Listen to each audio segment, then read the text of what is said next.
Thanks, honey. Okay.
Okay, it's 5 o'clock.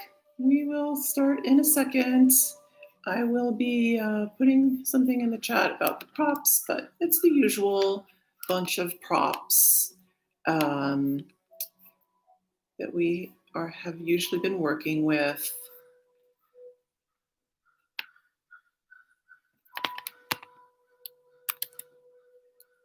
Blocks, a strap,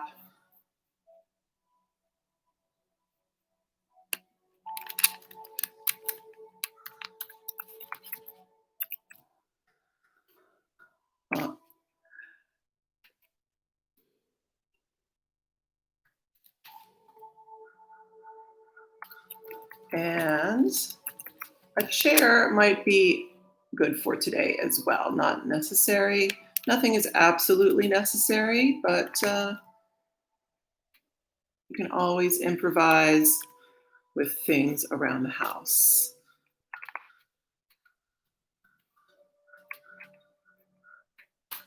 Okay, so let me turn on a little more light here and we'll get started.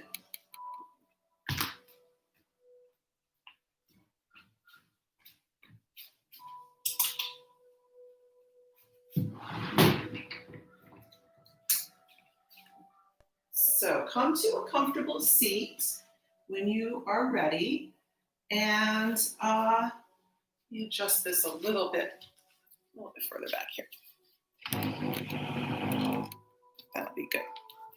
Okay. So if you read anything about my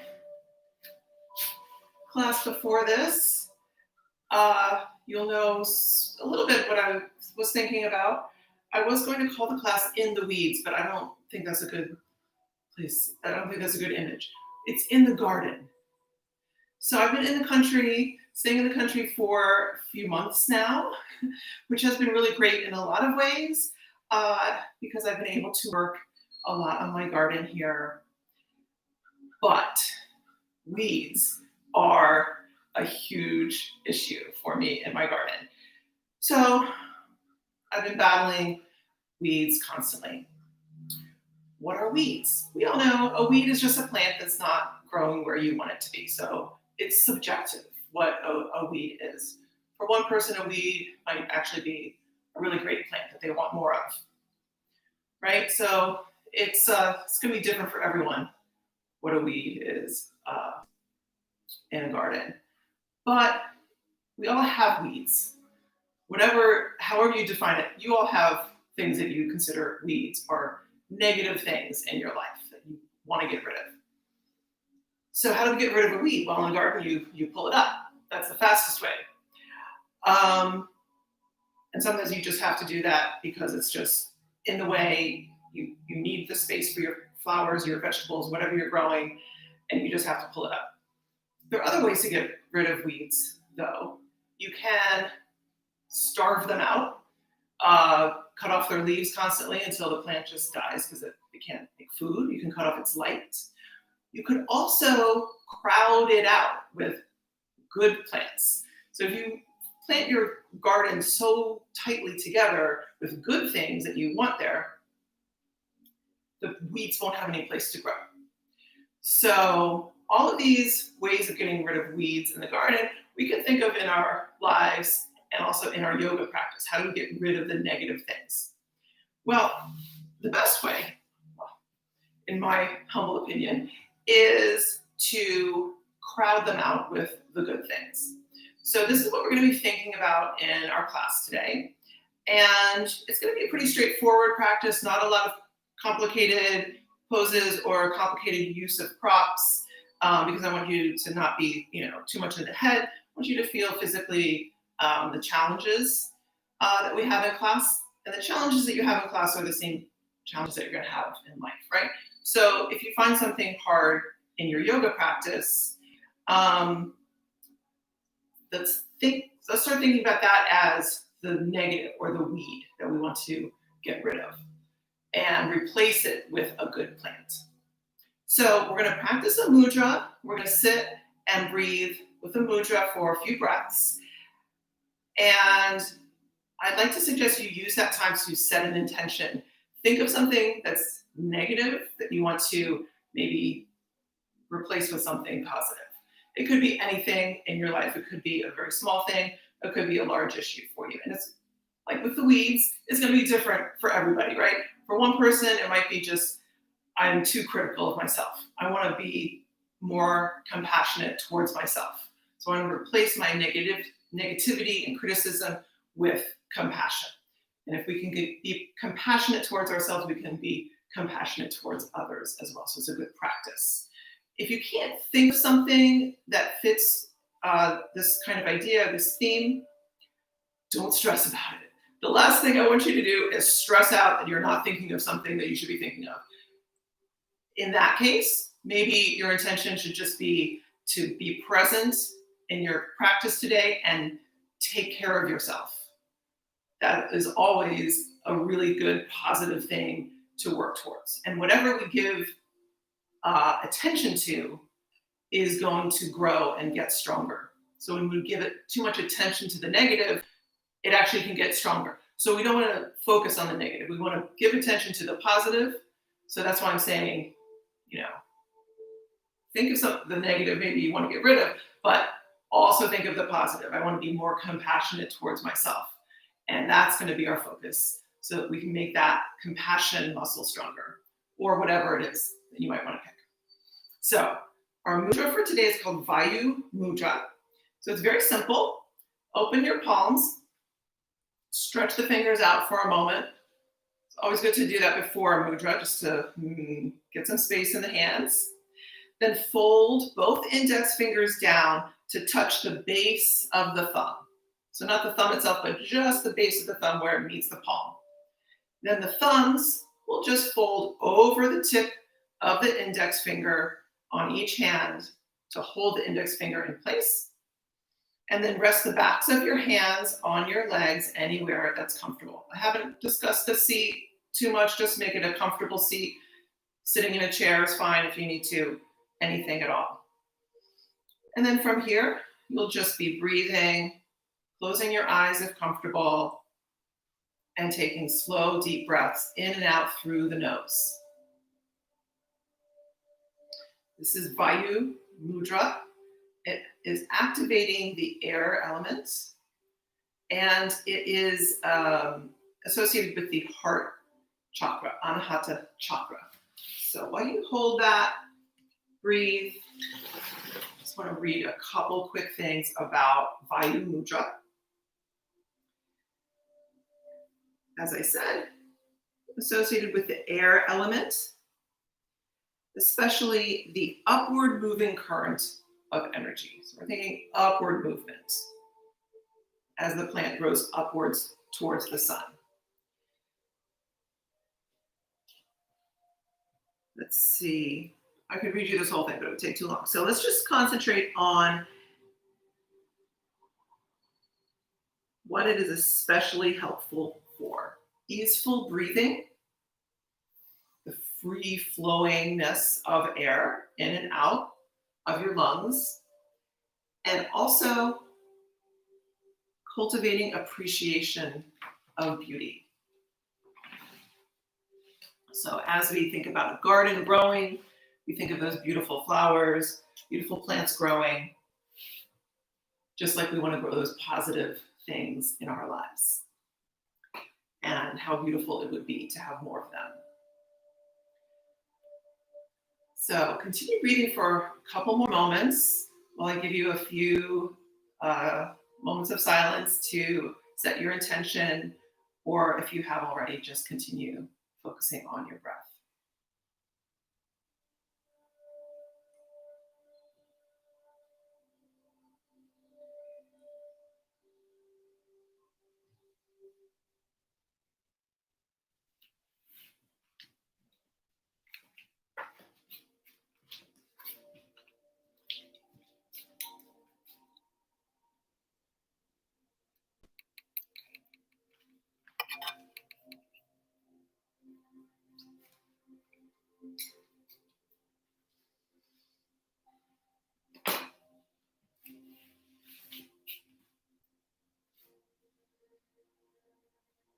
So gently come out of your mudra, stretching the fingers out again. If you're sitting cross-legged like I am, just switch the cross of your legs. Whichever leg is in front, just switch whichever one is in front. I already switched. I'm going to sit a few more moments and start breathing with the lift of the arms. So reaching the arms out to the side, take a big inhale. And all the way up, palms facing in towards each other. And then exhale, float the hands back down. So we're going to start using the arms to help lengthen the upper body. So on your inhalation, when the arms are going up, think of lifting away from the diaphragm that's now moving down on your inhalation. Then exhale, think of lengthening from the diaphragm down towards the floor. So again, thinking of maybe a plant growing, inhaling, growing up towards the sun, and then exhaling, sending roots down to the earth. And try to keep the inhale and exhale through the nose, breathing in and out through the nose. You can do this with your eyes closed if you like, a few times.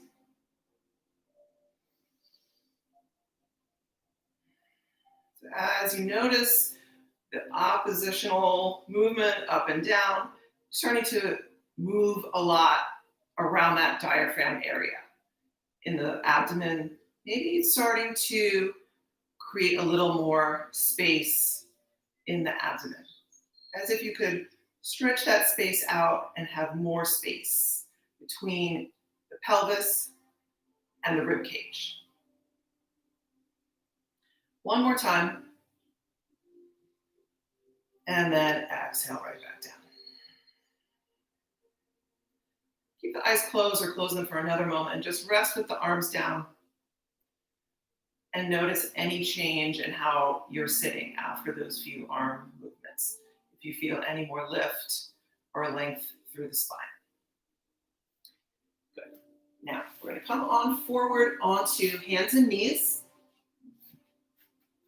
into your tabletop position. So always feel free to pad under the knees if it's a little uncomfortable.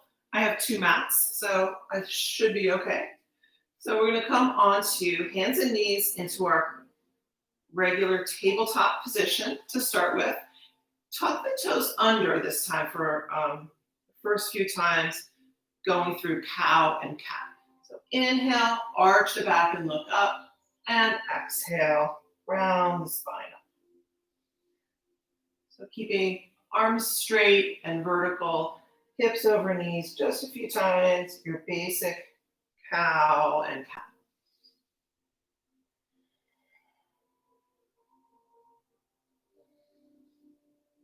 Now we're going to change our cow and cat a little tiny bit. You're going to come back to your neutral spine, and you're going to reach the knees a little bit back. Just walk them back, maybe 3 or 4 inches. One way you could really measure it if you wanted to is come to a plank and then drop the knees from there. Knees are a little further back than your regular tabletop. So now we're going to continue with cow and cat, inhaling, and then as you exhale to cat, go a little bit back towards your child's pose, but with the toes tucked, so we're not sitting all the way back. Inhale, come forward, cow. Exhale, move back to cat. Inhale and exhale.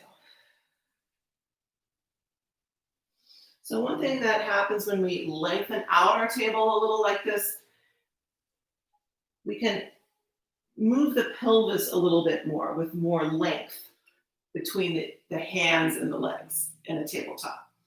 And that way, we can get the rounding of the spine to happen even down into the lower back.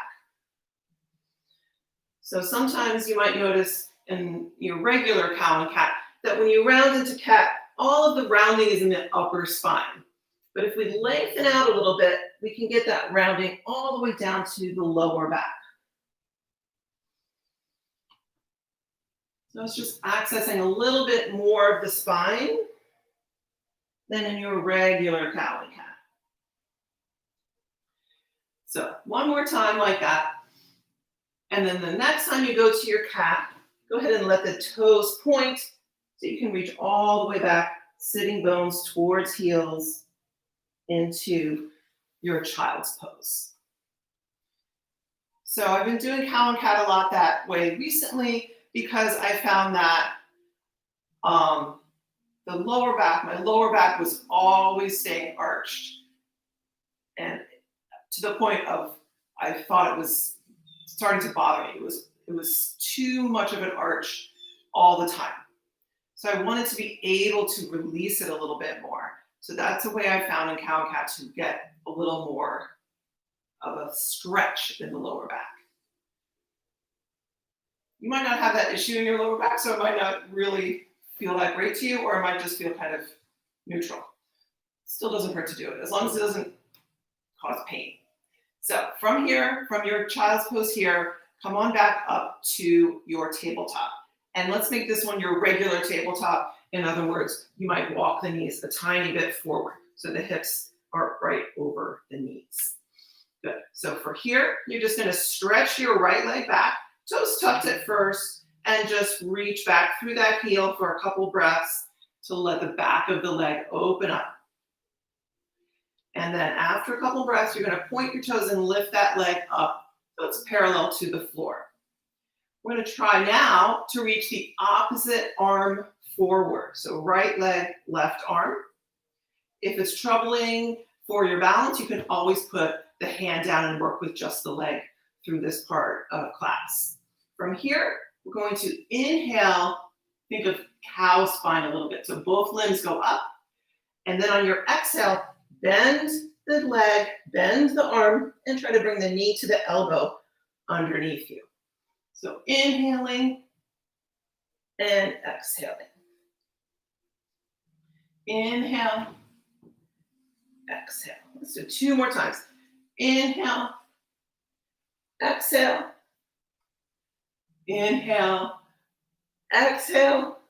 And this time we're going to inhale and we're going to hold these 2 opposite limbs out for a few breaths. So this is where we might come up against one of our challenges. Maybe we feel like, oh, this is just too hard. Let me just come down. We're going to try to challenge ourselves to stay up and even maybe lift up a little bit more. So maybe each inhale, reach longer from the tips of the fingers in front of you to the toes behind you. And then on each exhale, try to lift up a little bit higher. Lengthen and lift. Lengthen and lift. One more breath. Long, slow breath. And then finally, come all the way down and take a moment in child's pose before we do the other side. So sometimes those moments of when we just feel like stopping. It's too hard. I don't need to do this right now. What's for dinner? What am I going to watch later on Netflix?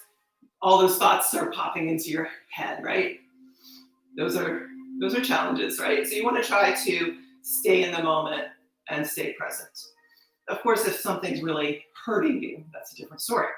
So now you're going to stretch your left leg back, toes stuck on the floor first, just press through that heel for a few breaths.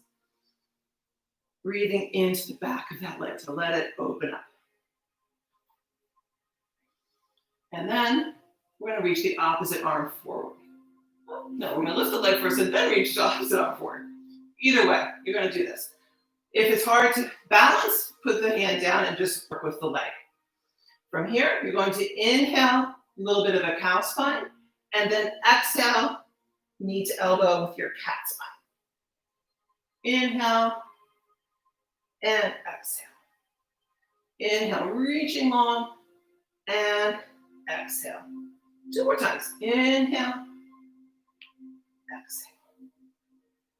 Inhale, and one last time. Exhale, crunch, and now inhale, reach long.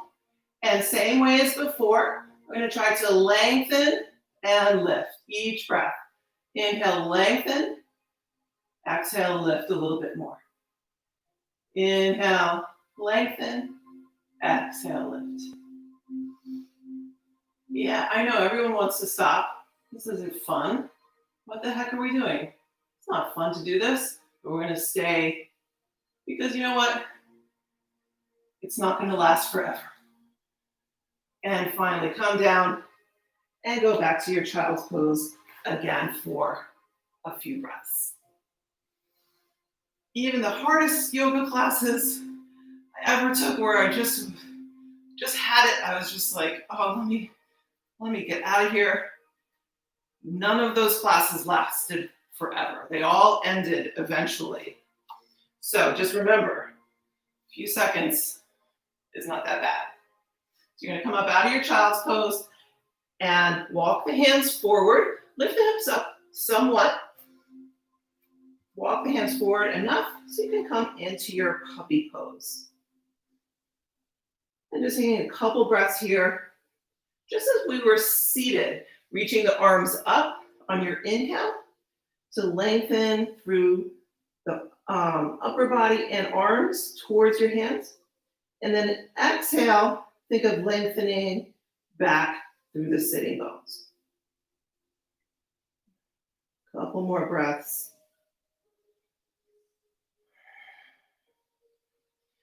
Then bend at the elbows, placing the forearms down, shoulders over your elbows, spread the palms well, and stretch one leg straight back and the other leg straight back to come to your forearm plank. And we'll hold it for just a couple moments. Cinching at the core, lower all the way down into your Sphinx. Now I could have challenged you, maybe you do forearm plank for like 5 minutes, but we're going to do something else in a little while that's kind of challenging, so we're not going to go crazy with that forearm plank right now. So we're going to come to our Sphinx pose. Forearms are parallel, legs are parallel, tops of the feet pressing down into the floor. Keeping the core engaged. Think of cinching around your core, and from that core, swooping forward through the sternum and lifting the face towards vertical. So if this is at all painful in the lower back, you could lower your Sphinx a little bit, but with control. We don't want to just sag down between the shoulders, right? You could just come to a little more forward angle if you need to, if it's hard on your lower back at all. Otherwise, staying up for a couple breaths, looking straight ahead. Excuse me. Good. Now we're going to go through a little flow in this position from Sphinx to Cobra to Locust. So I'll explain as we go. Once again, lift up well in your Sphinx and inhale. And then on your exhale, you have to lift the elbows first a little bit and start dragging the hands back as you let the upper body come a little bit towards the floor, but again, with control. Place the hands by the lower ribs, roll the shoulders down and back, and inhale, Cobra, any height Cobra. Exhale, release down again with control, straighten the arms. Inhale, Locust, arms, legs, chest, shoulders, head, everything up. Stay up as you exhale, reaching the arms forward, palms down. And inhale, slide the elbows back to your Sphinx position. Let's go again. You can take a breath and Sphinx in between. And then next time you inhale, reconstruct your Sphinx. And then on your exhale, lift the elbows first slightly so you can start to slide the hands back, reach the heart forward, and then inhale, Cobra. Exhale, release down. Straighten the arms, inhale, Locust. Keep everything up. Exhale the arms forward, palms down, and inhale back to your Sphinx pose. Good. Swivel the elbows out, fingers towards each other, and rest the head down. And you can wiggle the legs and hips side to side a few times.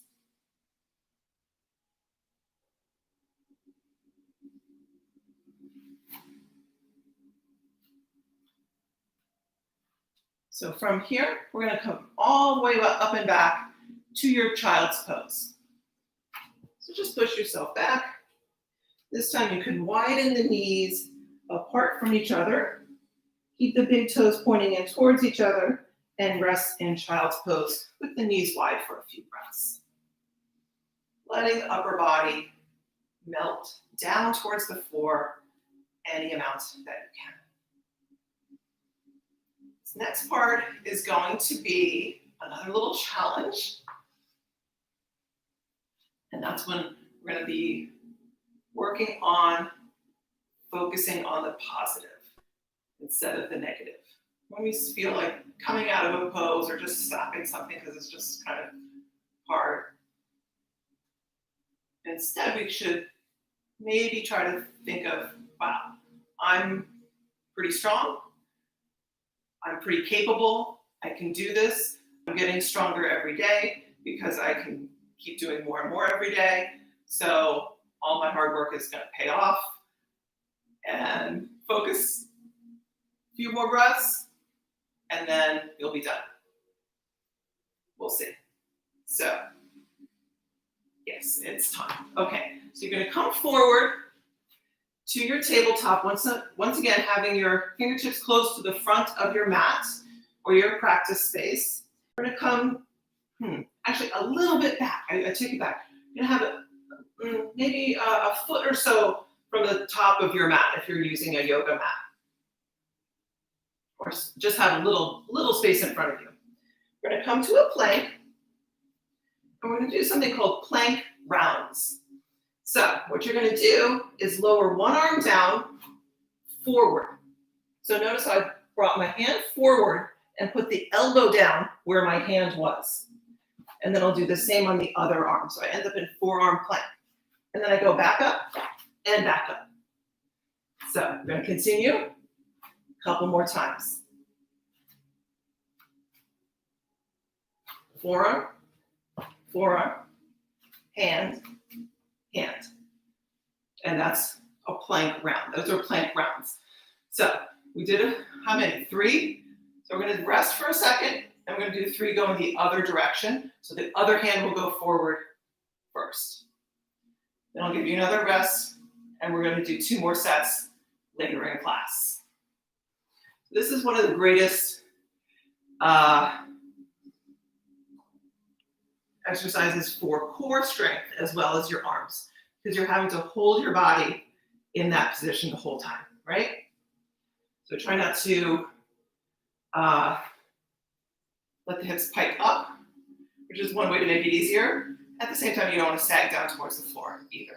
And keep your body in that straight line. So, you're gonna come up. So if you start with your left hand first, this time you'll start with your right hand going forward first. And if you feel like doing more, you can always just do more. So, hand, forearm, forearm, hand, hand. That's one round. Forearm, forearm, hand, hand. One more round. Forearm, forearm, hand, hand.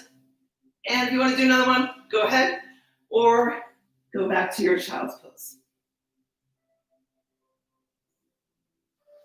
Take a couple breaths, and then we'll meet again in plank. This time you can have your fingers close to the front of your mat. Stretch one leg straight back, the other leg straight back, and go to downward facing dog. Pedal out your feet.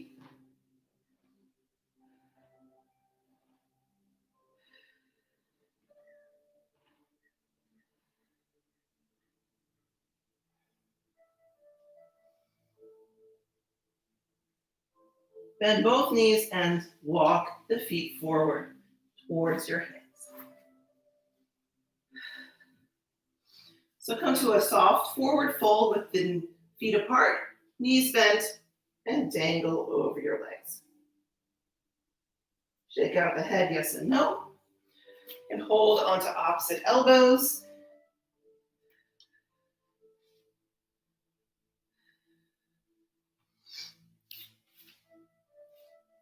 And the sun is in my eyes. I'm just going to close these curtains. Continue dangling down, shaking out your head. Switch the fold of the arms.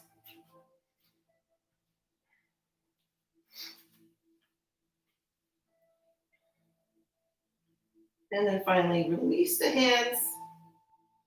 Sit way back, bending the knees even more. Lift the head, neutral spine. Bring your hands onto your legs above the knees and push yourself up to stand. So here's where you might use a chair, or you can also use a wall for what we're going to do. We're just going to do a simple forward fold. If you have trouble touching the floor when you fold forward, go ahead and get a chair, or you can just use your blocks to put your hands on. The way I'm doing the chair is I'm behind the chair. I'm going to reach over the back of the chair. If you don't have a chair that's the right height for you, you don't have to use the back of the chair. You just have the seat in front of you. And we're going to fold forward, put the hands on the seat, or you can put the hands on blocks if it's comfortable to go down lower. Just have the legs straight. The whole idea is to have the legs straight, okay?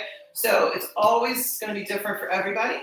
If you can put your hands all the way to the floor, keeping the legs straight, great, you can do that. Otherwise, you're going to find something to put your hands on so that you can keep the legs straight. Might be something like this, might be even lower. And just start releasing the backs of the legs. If you don't have anything handy that you can think of to put your hands on, then you're just going to go to a wall. Just find a little space at a wall. Stand maybe 4 or 5 inches in front of the wall. And then go into your forward fold. You can walk your hands down your legs. So you'll be leaning back. So I'm showing it as if there's a wall behind me. So my legs are angling way back. I can't really do it, otherwise I'll fall over. All right, so this way you can use your own shins as a prop. So you can keep the legs straight and be folding over, and maybe you don't go all the way down to the floor, and that's fine. Take a few breaths, just thinking of releasing the backs of the legs. If you can put your hands on the floor in a forward fold, you can always just do that. And it can be wide. The feet can be wide apart. So I just want to have this moment for you where you can let the brain go down, right? The brain is going down while the sitting bones are going up. And having the backs of the legs straight, for some people is not accessible sometimes because of tightness in the lower back, hamstrings, wherever, or combination of everything. So if we can work sometimes with the legs straight, with the hands on something, then that stubborn old brain can get the message that maybe it's okay to release those muscles a little bit more, rather than just trying to stretch them and, sort of getting mad at them. This is also great to do, even if you're flexible in that way, you can just give yourself kind of a break and do it this way anytime you need to de-stress a little bit. So I like to do this. If you're on the over the back of the chair, you might even fold the arms on the seat and rest down like so. So this is your basic forward fold. Feet can be apart, but straight ahead. Take a couple more breaths, and then slowly start to come up. Walk your hands up the chair or whatever prop you have, and come to stand up. You might want to keep those props handy for just another moment. And we're going to do another forward fold. But again, putting the hands on props. That would be good. So for this one though, I know you can't see my head, but it's okay. You're going to look at my foot position. We're going to turn the feet out. Okay, so if you did ballet, ever, first position, right? So the heels are touching or very close together. And then you're going to try again to keep the legs straight and bring your hands down onto your prop. If you need to use a chair or anything higher, just go ahead and use that. So you want to keep the legs straight. And now we're just going to let the hips slide side to side a few times. Doesn't have to be a huge movement, but just testing out what it's like to slide back and forth with the hips, side to side. Just a few times, and then stay over to your right side and lean into it a little bit more. So the head is going to the opposite side. You might feel a little stretch in the outer hip, kind of in close to the hip socket. It's kind of close to the joint. Good. And then come back to center and let the hips slide over to your left, head going to the right now. And maybe finding, again, a little bit of that stretch close into the hip joint. Kind of on the outside, but I feel it. It's not like a superficial muscle. It's kind of a deep muscle or maybe some other connective tissue around the hip joint. And then come back to center and then take a few of the smaller movements side to side again. This time you're going to bend your knees go out, and then same as before, except now we're in this little plie position, hands on the legs, and push yourself back up to stand. Good. So we're going to come to the top of the mat. Again, you can have your props handy there if you think you might need them for your hands. And come to Tadasana, standing mountain pose. If possible, join the legs together, inner legs touching as much as possible, unless that's hard for you to balance. Then you can separate the feet a little bit, feet parallel. Let's keep the arms reaching forward for today. So we're going to inhale, reaching the arms forward so the palms stay facing in towards each other the whole time. And then exhale, fold forward, bring the arms in front. And then inhale, halfway up, touching the fingers to the shins, and exhale, fold again. Bend the knees as needed, and set the right foot back on an inhalation. Exhale, drop the right knee to the floor, and inhale up to your crescent lunge. Exhale down. Inhale, shift back towards your Ardha Manasana, half splits. We're not going to sit all the way back on this back foot, so you're just coming back far enough that you can straighten the front leg. The front toes can be pointed, or the foot can be flexed up as you like. Hands can be on the floor or your blocks if you need. Inhale to lift and lengthen the spine, and then exhale, fold forward again. Inhale, come back towards the front of your mat with your lunge position. Tuck the back toes, straighten out that back leg, and then reaching the arms forward again. A big inhale, come up to your high lunge position. So the back heel is still up, still facing forward. Exhale, hands to your hips. Let the back knee bend a little bit. With your hands on your hips, make sure the pelvis is level. So sometimes when we're in a lunge, we let it tilt forward, right? We want to level out the pelvis and then try to straighten out that back leg from there. So it might be a little bit more intense. And then we're going to raise the arms again to hold our high lunge for 5 breaths. Inhaling and exhaling. If you need to breathe through your mouth, go ahead. Otherwise, try to keep it through the nose.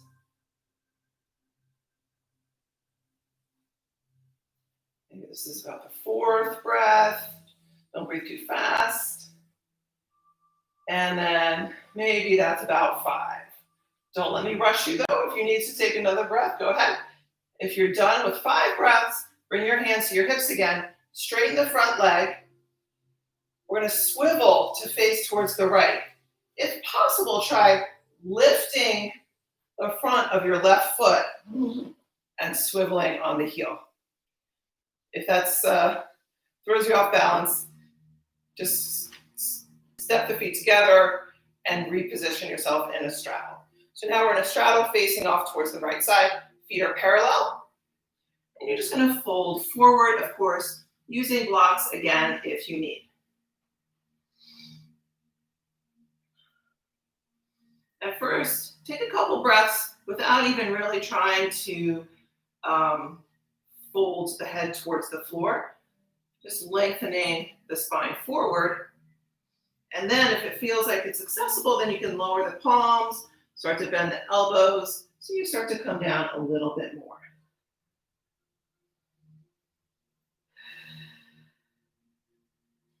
And take a few breaths, just folding forward. Next, we're going to do a couple twists in our straddle position. So don't have the legs super far apart, okay? So we're not doing the splits. It's a standing pose, right? Even if you can't do the splits. You can do that on your own later. Right now, maybe, I'm going to guesstimate it's longer than the length of one of your legs between your feet, but not much. Not too much longer than that. So we're going to come back to the position with your hands on the floor, arms vertical under your shoulders. So not folded too much further down than that. We're going to twist towards the back foot, okay? So you're going to bring your left hand in under your face. And then first, just think of this shoulder. You can even use your right hand to bring the shoulder in so the arm is vertical. So here, if I just move my hand, the arm is diagonal, right? I want to make the arm vertical. And then the right hand can come around to your sacrum, and you're just twisting away any amount. The right arm can come up if you like, or you can keep your hand on the sacrum to check that it's level. Hopefully somewhat level. And just take a couple breaths there in your twist, lifting the right shoulder up any amount. Good. Release the right hand down, right hand placed same spot, the left hand just was. This shoulder comes in and twisting to the other side. So if we shift the position of the pelvis and the legs, the sacrum is angled, right? It's not level anymore. Trying to keep it level so the twist happens above the sacrum, maybe from about the navel up. And then hands back to the floor. We're going to walk the hands around towards the front of the mat again, swiveling the feet as we go to come back to your lunge position. Hands on the floor, either side of your front foot, and step that back foot forward. Bring the legs together, bend the knees, sitting back, and we'll see if we can come up this time through Utkatasana. So arms going forward, reaching back at an angle through the tailbone, up to the tips of the fingers, long line. And finally, exhale, push the legs straight and bring the hands down. Let's try the other side. I'm going to swivel my mat, so I'm facing the other way. You can just stay right where you are. And then we'll exhale. Inhale, arms up forward. And exhale, fold forward, arms coming down in front of you. Inhale, halfway up. And exhale, fold again. Bend the knees as needed. And inhale, the left leg back to a lunge position. Exhale, drop that knee to the floor. Inhale up, crescent lunge. Exhale, hands down. And inhale, shift the hips straight back to your half split position. Hands can be on blocks if you need. One inhale to lift and lengthen the spine, and then exhale, fold forward. Any amount. Inhale, slide forward, I shouldn't say back, slide forward to your lunge again. Now we'll lift up to a high lunge, so tucking the back toes and straightening that back leg. Inhale, reach the arms forward and lift up to your high lunge. And exhale, hands to the hips. Again, trying to level up the pelvis. So the back knee can bend here a little bit if you need to see, are you not angling the pelvis forward? That's the tendency. You want to get it level. Pretty hard to angle it back here, but you can even think of like, what would I do if I wanted to tilt my pelvis back? Tuck. Okay. Try to get it level, then re-straighten that back leg. And here we're going to hold our high lunge again for 5 long, slow breaths. Inhale and exhale. I'm trying not to tell you exactly when to inhale and exhale because I know sometimes you need to breathe more than I would be instructing. So go ahead and keep breathing. I'm guesstimating you might be on the 4th breath or so. Keep pushing that back leg straight. One more breath. And then exhale, hands to your hips. Straighten the front leg. If it feels like you can do this, if it feels like this is not a crazy thing to do, try to lift the right foot and swivel on the heel. If that doesn't feel right, just get yourself into your straddle position any way you need to. Feet parallel and legs wide apart, but not the splits, right? From here, first, we'll just fold forward. So this is almost coming down to like a tabletop in the upper body, right? Shoulders over wrists, arms straight, but not folding right away deeply. Just coming maybe halfway down or so. We're a little more than half. Getting used to it for a couple breaths. Then if you have any range, you can fold a little bit more.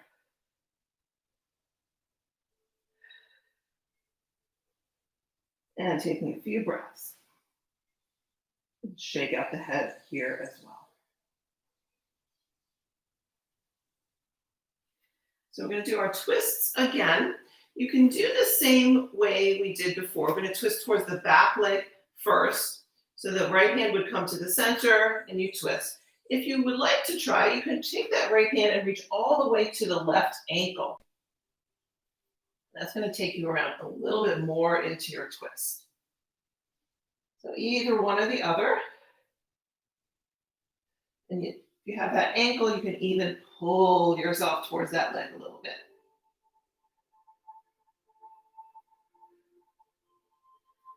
And then release, walk the hands, and then we'll do the twist towards the front foot. So the left hand will reach to that ankle, and right arm up, or resting on the sacrum, either way, and maybe pull yourself towards that foot anyhow.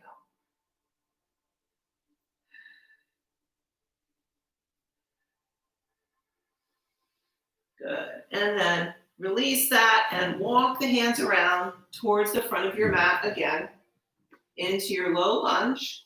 This time we'll step the front foot back to downward facing dog.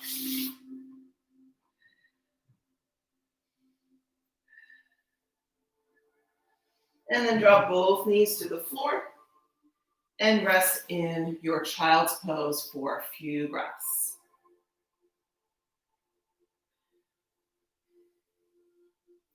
The glare from the sun hitting outside the window here isn't too bad. Constant lighting issues. Figure these out. Hopefully you guys can see reasonably well. From here, we're going to once again come to our plank position. We're going to do a couple more rounds of plank rounds.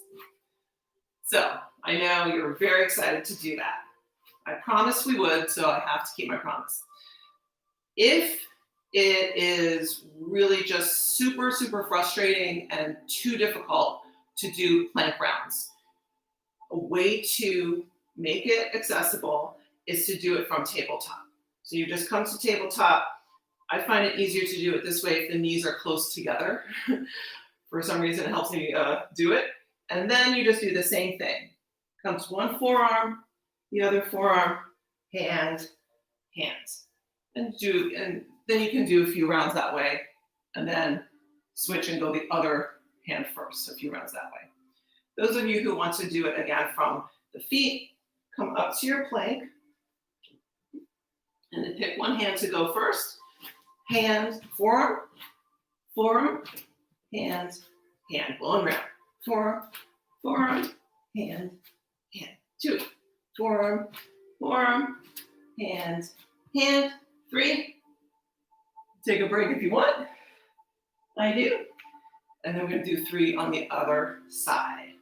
So, whichever hand did not go first, we're going to go with that one first now. So, forearm, forearm, hand, hand, forearm, forearm, hand, hand. Two.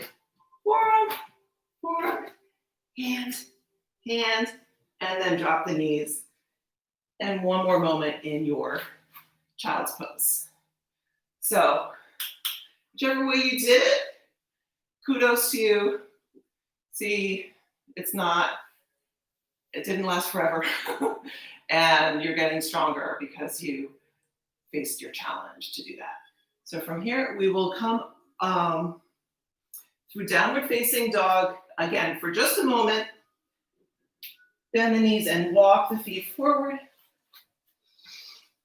And then we'll come up through Utkatasana again. So join the legs, bend the knees, sit back. Inhale, arms alongside your ears. And you're in Utkatasana for a couple breaths. Push into the legs and stand all the way up. So we're going to use our Utkatasana to do two twists, one to each side. And I'm just going to stand this way. I don't have to move my mat. So you're going to start. We'll be twisting towards your left. So actually it makes more sense for me to stand this way, doesn't it? So we're going to come to Utkatasana. And then bring your hands into prayer. And then we're going to twist towards the left. So notice right away, if I want to get my elbow to this knee, I have to scrunch my upper body down more than it would be for like a normal Utkatasana. I could just straighten the bottom arm and use the back of the hand, the wrist, wherever it hits there to come into my twist. That's a perfectly fine way to do a twist. If you'd like to, you can go down a little bit further, bend the knees a little bit more, scrunch at the waist a little, the hips a little bit more, excuse me. And then even you might need to do what I'm doing, which is use the left hand to push a little to get the right elbow there. Then bring the hands to prayer. Keep the knees even. Okay, the biggest temptation is to shift one knee in front of the other. Don't let it happen. So you're in your twist. Now, you're twisted towards your left. If you would like the option, you can try to step back with your right leg into a lunge position. You can try that. You can take the top arm and wrap it around behind for a bind, half bind, or you can just try to push into the twist any amount more. And then unwind. If you step the back leg forward, step the back leg back, step it forward again, come back to Utkatasana, push into the legs and come all the way up to stand. So now we'll do the other side. So I'll be twisting towards your right. So now I'm going to stand on this side. Have the knees together, legs joined. So the knees can be glued together. Almost think like you only have one leg. It bends, your one leg bends here at the knee, right? But the knees can't come apart. Okay? You're a strange little toy that has only one leg, right? So you're going to glue those knees together or magnetize them together. Hands to prayer, and then twist towards your right, and then choose, do you want to straighten that bottom arm and work on your twist here? Or would you like to get the elbow hooked outside that right knee? And you can come to your prayer position, hands twisting any amount. If you'd like, you can try to step back with your left foot. And work on your twist there. Bottom arm could be straight. You might even be able to reach a block or the floor with that hand.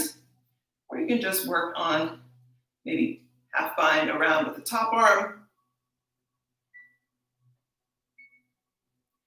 And then finally, hands back to prayer, step the back leg forward, and stand up out of Utkatasana.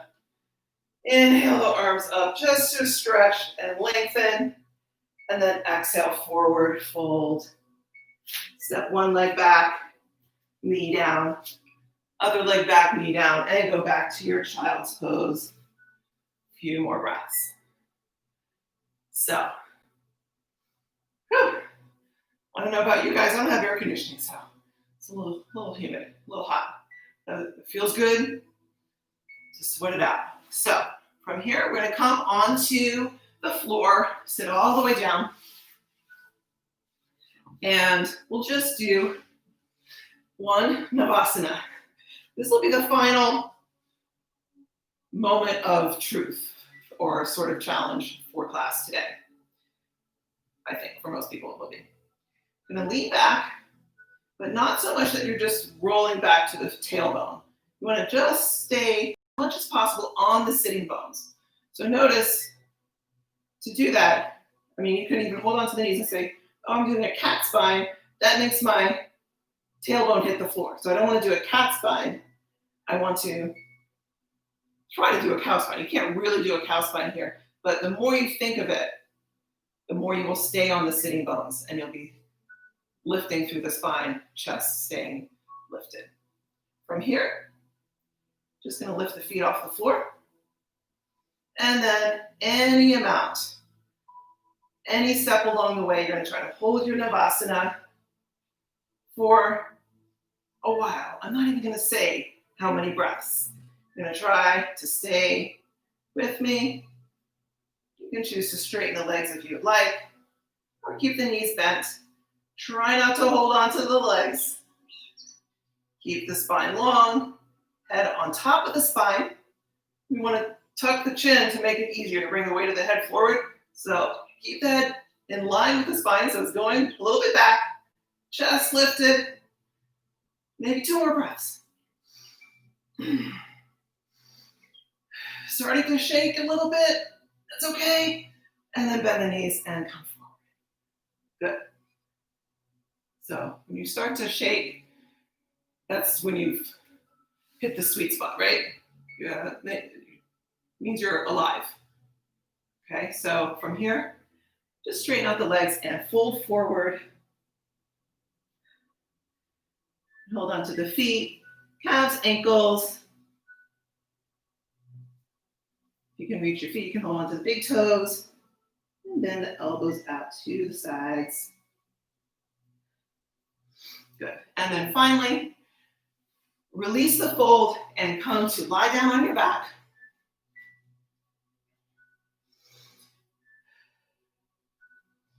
Knees bent, feet hip width apart, legs are parallel to each other. We'll just do a couple bridges. First, arms down alongside you, palms down. Try to press into the back of your head to lift the upper back a little bit off the floor and tuck the shoulder blades in underneath you, any amount more that you can. So you might notice the top front of the chest opens up when you do that. Keeping that openness with your breath, go ahead and push up into your bridge. Letting the opening of the hip crease lift you up any amount more, pressing the hands down into the floor. After one more breath, lower back down. So the first back bend, whether it's a bridge or anything else, is just to organize yourself, right? The second or third back bend is when you start to get into the meat of it. So we're going to do one more bridge. If you're pretty much toast at this point, feel free to do a supported bridge with a block or some kind of prop under the sacrum.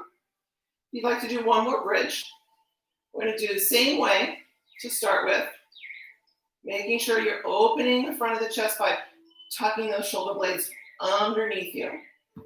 And this time when you come up, different options.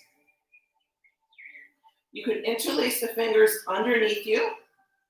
So bringing the palms to face each other, arms straight. Maybe you can tuck the shoulders even more when your arms are in this position. Continue lifting up and maybe lift the heels and walk the feet in any amount more. Letting the chest move back towards your chin. If you lifted the heels, test it out slowly, but see if you can lower them down after you walk them closer in, if possible. If it's too tight, you can just walk them out again.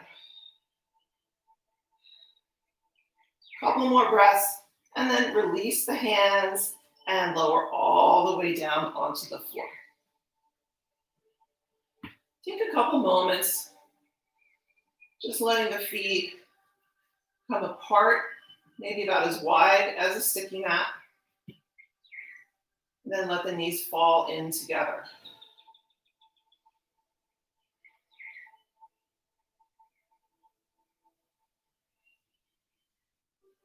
Take a couple moments to rest like that. And then we'll just do a supine twist to finish things off. So keep the feet wide apart, but bring the knees apart from each other as well.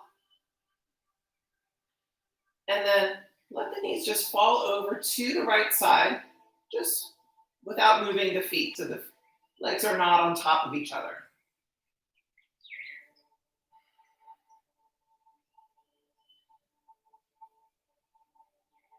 You can just stay like this in your twist if you like, or you can take the right foot, pick it up, and just tuck the outer edge of that right foot on top of your left knee.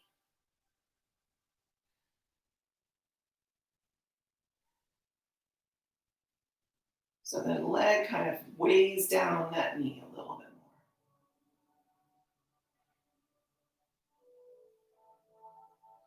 more. Good. A couple more breaths. And moving slowly, release that foot from off that leg and then bring the knees up. Check the feet are still wide apart and go over to your left side. Start with just a couple breaths with the legs as they are. And then your choice if you would like to tuck the outer edge of that left foot on top of your right knee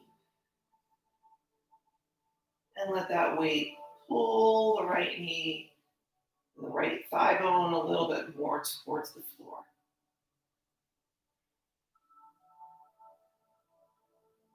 And a couple more breaths there.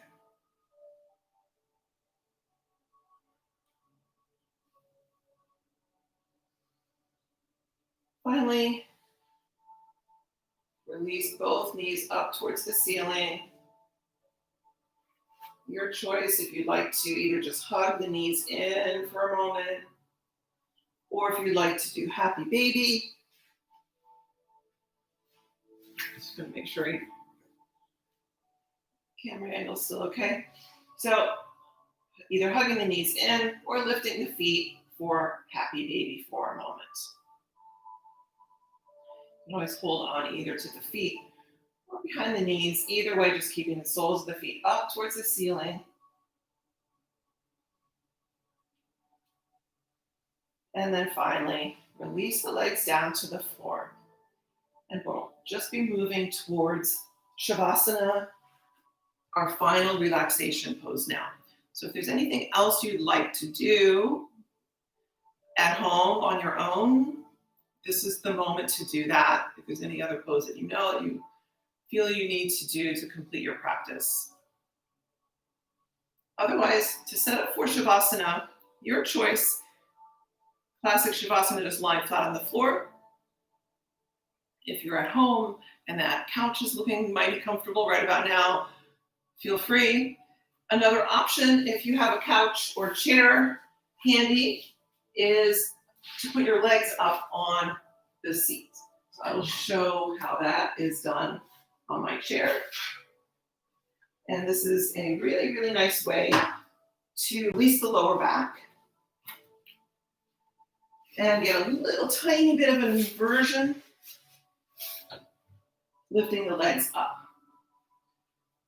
So the edge of the seat, whether it's your couch or anything else, is right behind the back of the knee. If it's not the right height for you, you might take another cushion. If you're tall, you might need another cushion on the seat. If you're the opposite of tall, you might just put a pillow under your knees on the floor. Otherwise, you're just going to be lying flat on the floor, letting the legs release and relax. Excuse me. Any amount. Letting the arms be angled out to the side, turning the palms up. Among other things, turning the palms up in Shavasana releases heat from the body. So usually in summertime, it is the preferable position for your hands.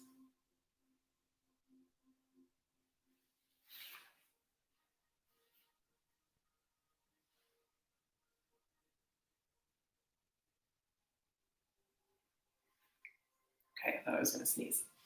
So we'll do centering breath for a few rounds to begin your Shavasana.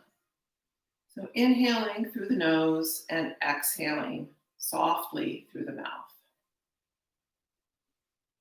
It should be as quiet a breath as you can while you're still getting enough oxygen. So don't make it so quiet that you're getting out of breath, right? But as quiet as you can to encourage that feeling of stillness. If you're ever going into your Shavasana and you feel something's just not comfortable and you need to fidget or work something out, it's always okay to do that. Eventually, though, you do want to find a place where you can just be very still. So resist the urge to continue fidgeting past a point where it's necessary. Sometimes we just do it, uh, so habitually.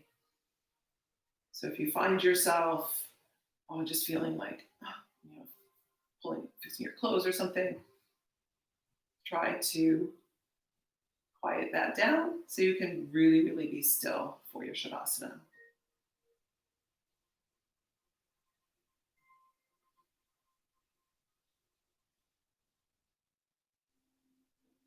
As with our other work in our practice, when we're trying to feed or nurture that positive side, so we can kind of let the negative get starved out so it won't be around anymore. In Shavasana, we are trying to nourish or cultivate that feeling of stillness so that we can truly de-stress ourselves. It's not possible to completely de-stress if we're constantly moving.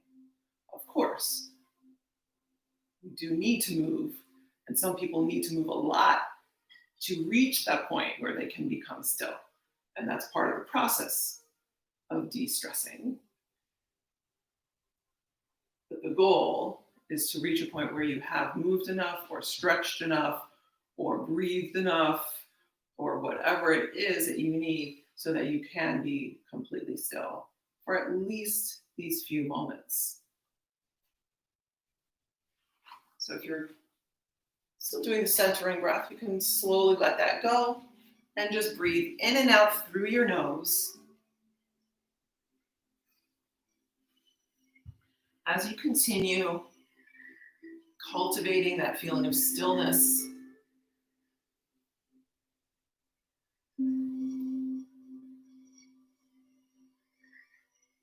trying to do as little as possible for your Shavasana, releasing any unnecessary effort so that you can truly be still for the next few moments.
If you're resting very comfortably in Shavasana and would like to stay longer, please do so.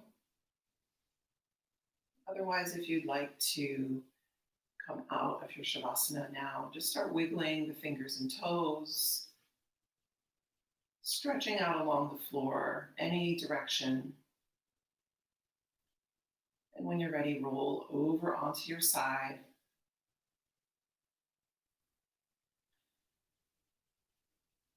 Rest on your side for a moment, keeping the eyes closed or half closed. And then when you're ready, push yourself up to any comfortable seated position.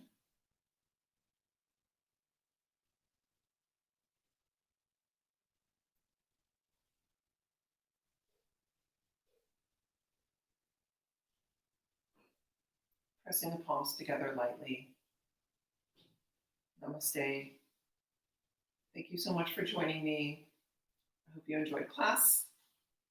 Please send me any comments or feel free to share the link with family and friends. I'm going to try to do a new class every week at this time. Eventually, I would like to do some Zoom classes or some form when I can see you and interact in somewhat more normal a teacher-student fashion. So thinking about those plans, and we'll definitely let you know when anything is going to happen. If you have any ideas or preferences for anything like that, also feel free to send me any suggestions. Namaste. Have a good weekend.